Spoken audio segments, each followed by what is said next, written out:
France Info. Et on va parler de plafond de loyer dans C'est ma maison sur France Info avec Charlie Caillou. Bonjour Charlie. Bonjour Mathéo. Conseiller juridique pour le site immobilier PAP.fr. Le week-end dernier, le ministère de la Cohésion des Territoires a autorisé la ville de Paris à réinstaurer son encadrement des loyers. Charlie, malgré la publication du décret, les plafonds de loyer ne sont pas en vigueur ? Eh bien non, ils ne sont pas encore en vigueur. Alors comme vous l'avez dit, le décret du 12 avril autorise seulement la ville de Paris à mettre en œuvre des plafonds de loyer. C'est là l'une des applications de la loi Elan. Désormais, les villes qui veulent imposer des plafonds de loyer doivent demander l'autorisation au ministère du Logement.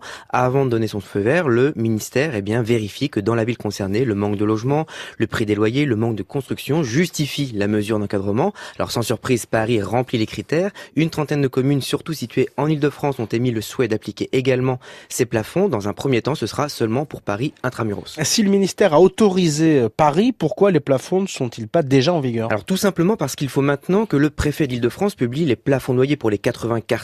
Outre la localisation, le plafond de loyer dépend également de la date de construction du logement, du nombre de pièces et de la présence de meubles. Quand seront-ils publiés ces plafonds de loyer ? Selon Yann Brossa, qui est adjoint à la mairie de Paris en charge du logement, les plafonds pourraient entrer en vigueur dès juin prochain. Alors attention, ne seront concernés que les contrats de location signés à partir de cette date. Les locataires déjà en place ne bénéficieront pas des plafonds de loyer. A-t-on malgré tout, Charlie, une idée du niveau de ces nouveaux plafonds de loyer ? Alors la méthode pour déterminer les plafonds de loyer n'a pas changé depuis la première version de l'encadrement. Ce sont essentiellement les petites surfaces qui ont été atteintes par l'encadrement. Alors si on s'en tient au plafond en vigueur à l'époque, en moyenne, le plafond était de 35 € par mètre carré pour un studio et de 30 € par mètre carré pour un 2 pièces. C'est un ordre d'idée, évidemment. Ça peut beaucoup varier d'un quartier à l'autre. Et est-ce que dans cette nouvelle version de l'encadrement, les propriétaires récalcitrants risquent une amende ? Oui, c'est une nouveauté. Désormais, ceux qui ne respecteront pas les plafonds encourront une amende de 5 000 € en plus du remboursement des sommes trop versées par le locataire. Alors notons que la possibilité de faire un complément de loyer demeure lorsque le logement possède, je cite, des caractéristiques de localisation ou de confort par rapport aux autres logements du quartier. On peut rappeler que ces plafonds de loyer se cumuleront avec un autre encadrement des loyers ? Alors exactement, à Paris, le loyer proposé par le propriétaire ne devra pas dépasser le loyer du locataire précédent. Ça, c'est l'encadrement à la relocation qui s'applique déjà dans toutes les zones tendues.